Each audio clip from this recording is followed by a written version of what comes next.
بسم اللہ الرحمن الرحیم۔ السلام علیکم ناظرین، آج ہم بات کریں گے بالوں کے گرنے کی وجوہات اور اس کے گھریلو اور ہومیوپیتھک علاج کے بارے میں۔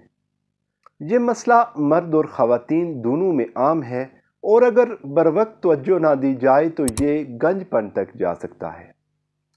سب سے پہلے ہم نے بال جھڑنے کی اہم وجوہات دیکھنی ہے۔ نمبر 1، غذائی کمی۔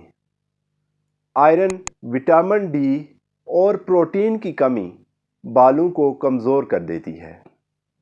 جب جسم کو مناسب غذائیت نہ ملے تو سب سے پہلا اثر بالوں پر ظاہر ہوتا ہے۔ نمبر 2 پر آتی ہے تھائرائیڈ گلینڈز کا مسئلہ۔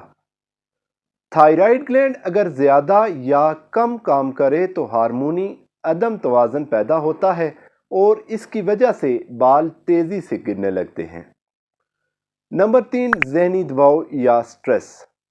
مسلسل ٹینشن، پریشانی یا نیند کی کمی بالوں کو متاثر کرتی ہے اور جڑوں کو کمزور بنا دیتی ہے۔ نمبر 4 پہ آتے ہیں موروثی عوامل۔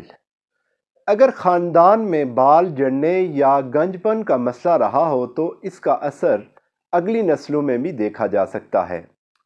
نمبر 5، جو ہم خراب بالوں کی دیکھ بھال کرتے ہیں جیسے زیادہ کیمیکلز، ہیئر ڈائی اور ناقص شیمپو بھی بالوں کو کمزور کر دیتے ہیں اور جھڑنے کا عمل تیز کر دیتے ہیں۔ اب بات کرتے ہیں گھریلو علاج کی جو صدیوں سے آزمایا جا رہا ہے۔ نمبر 1، پیاز کا رس۔ بالوں کی جڑوں پر لگانے سے خون کی روانی تیز ہوتی ہے اور نئے بال اگتے ہیں۔ نمبر 2، زیتون کا تیل۔ رات کو بالوں کی جڑوں میں ہلکی مالش کرنے سے بال مضبوط ہوتے ہیں۔ نمبر 3، میٹھا سوڈا اور دہی کا ماسک۔ ہفتے میں ایک بار لگانے سے خشکی کم ہو جاتی ہے اور بال جھڑنا رک جاتے ہیں۔ آملہ اور میتھی دانہ۔ آملہ پاؤڈر اور میتھی کو پانی میں بھگو کر پیسٹ بنا کر لگانے سے بال گھنے ہو جاتے ہیں۔ ناریل کا تیل اور کری پتا۔ یہ بالوں کو اندر سے غذائیت دیتا ہے اور بال ٹوٹنے سے بچاتا ہے۔ اب اس کا ہومیوپیتھک علاج بھی دیکھ لیتے ہیں۔ ابھی بالوں کے گرنے کے لیے کئی مؤثر دوائیں موجود ہیں۔ نمبر 1، سلیشیا 200۔ جو کمزور اور باریک بال ہوتے ہیں اس کے لیے سلیشیا 200 استعمال کی جاتی ہے۔ نمبر 2، لائکوپوڈیم 200۔ زیادہ تر مردوں میں گنج پن اور بال جھڑنے کے لیے اس دوائی کا استعمال بہت فائدہ مند ہے۔ نمبر 3 پہ آتی ہے فاسفورس 200۔